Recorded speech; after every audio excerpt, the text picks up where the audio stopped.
Sir, Nupur Sharma को लेकर के बड़ा हल्ला है। 147 रिटायर्ड जजेस और दूसरे बुद्धिजीवियों ने चिट्ठी लिखा है। आप किस तरह से देखते हैं ये चिट्ठी का लिखा? इसमें दो बातें हैं। पहले तो ये साफ हो जाना चाहिए कि नुपुर शर्मा ने कहा क्या है। क्या नुपुर शर्मा ने प्रॉफिट मोहम्मद की शान में गुस्ताखी सच में की है या नहीं की है? और प्रॉफिट मोहम्मद के नाम के ऊपर जो भी कुछ उसने बोला है, तो फिर जितने मुसलमान अब तक बोलते रहे हैं, क्या उनके ऊपर भी उसी किस्म की प्रतिक्रिया होगी जो नुपुर शर्मा को लेकर के हुई है? आपका दूसरा सवाल है कि 147 या 177 लोगों ने एक लेटर लिखा है सरकार को। ये लेटर लिखने की परंपरा बहुत पहले से चली आ रही है। पहले लोग लेटर लिखते थे कि भारत की पार्लियामेंट नई क्यों बनाई जा रही है, आप फला कानून क्यों ला रहे हैं। ये भारत में पहली बार एक ऐसा लेटर लिखा गया है जो नुपुर शर्मा के सिलसिले में है। और उसमें एक ही बात है जिसके साथ मैं भी खड़ा हुआ हूं कि जज साहब जज बनाए गए हैं, किसी विषय पर अपना फैसला दें, और ख़ासतौर से सुप्रीम कोर्ट और हाई कोर्ट के जजेस।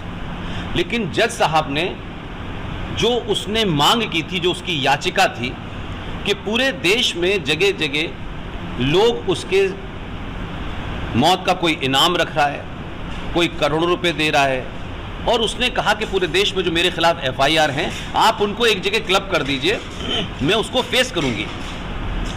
एक तो मैं लड़की हूं और पूरे देश में मैं कहां कहां जाऊंगी और मेरी जान को भी खतरा है। और ये कोई उसने ऐसी मांग नहीं की जो इससे पहले नहीं हुई। इस देश के बड़े बड़े पॉलिटिशियंस के ऊपर कई FIR होती हैं, उसको सुप्रीम कोर्ट एक जगह क्लब कर दे, इतनी ही उसकी प्रेयर थी। उनसे ये नहीं कहा गया था कि नुपुर शर्मा के कारण उदयपुर हुआ। मुझे तो लगता है जज साहब रुके क्यों, बल्कि उन्हें कहना चाहिए था कि नुपुर शर्मा के कारण ही जंगे बदर हुई थी, नुपुर शर्मा के कारण ही अली की हत्या हुई थी, नुपुर शर्मा के कारण फातिमा की हत्या हुई थी, हसन हुसैन को मारा गया था, भारत का पार्टीशन हुआ था, कश्मीर हुआ था। तो ये जो जज साहब ने एक पॉलिटिकल भाषण देना शुरू किया, इससे आपने लोअर कोर्ट को यह मैसेज दे दिया कि सुप्रीम कोर्ट के जज साहब ने जिस याचिका पे फैसला देना था वो तो रिजेक्ट कर दी, लेकिन जिस तरीके की टिप्पणियां की कि नुपुर शर्मा के कारण समाज के अंदर जो इस समय हालात हैं उसके लिए नुपुर शर्मा जिम्मेदार है, उससे लोअर कोर्ट को यह मैसेज चला गया कि चीफ जस्टिस की कोर्ट में बैठने वाले लोग अगर इस तरीके की टिप्पणी दे रहे हैं, तो नीचे वाली मैसेज चला गया कि चीफ जस्टिस की कोर्ट में बैठने वाले लोग अगर इस तरीके की टिप्पणी दे रहे हैं, तो नीचे वाली अदालतें पहले से बाइज्ड हो गई। तो ये तो उनका काम नहीं था।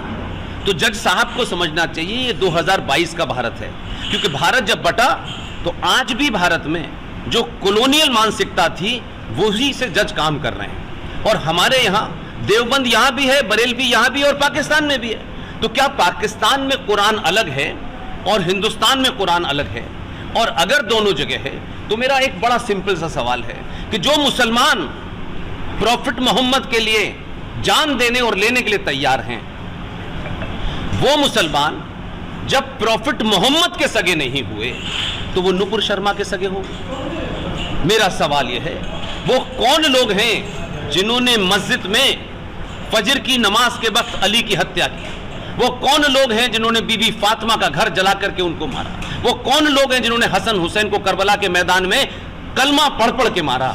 वही ताकतें इस भारत को दोबारा से उस बारबेरियन युग में ले जाना चाहती हैं। ये नुपुर शर्मा का मामला नहीं है, ये उन मुसलमानों का मामला है जो ये समझते हैं कि भारत का संविधान, भारत की संसद उनकी जूती के नीचे है। भारत की संसद में कानून पास हुआ CA का, भारत की संसद में विधि विधान से उस पर साइन हुए, तब भी आपने इस देश को यरगमाल बनाने की कोशिश की और आपने देश की व्यवस्था को छिन्न भिन्न कर दिया। और जब ज्ञानव्यापी के अंदर बाबा मिले तो आपने कहा कि संसद में एक कानून पास हुआ है, प्लेसेस ऑफ वर्शिप एक्ट 1991। अगर प्लेसेस ऑफ वर्शिप एक्ट संसद में पास हुआ है तो आपको संसद के उस कानून की बड़ी चिंता है, तो CAA कोई कल्लू की दुकान पे नहीं पास हुआ था। तो ये जो जोहरा चरित्र है आपका कि हम यहां डराएंगे और यहां संविधान की बात करेंगे, वहां संसद की बात करेंगे, इसलिए आज संचार क्रांति के माध्यम से लोग आपकी उन हरकतों को जानते हैं जो आप सीरिया में, लीबिया में, ईरान में, पूरी दुनिया में कर रहे हैं। ये बर्बरता कोई आज की नहीं है, ये बहुत पुरानी है। जो लोग आज भी ये कहने से शर्माते हैं दमादम मस्त कैलेंडर अली का पहला नंबर, वो कौन से मुसलमान हैं, उन मुसलमानों से पूछिए।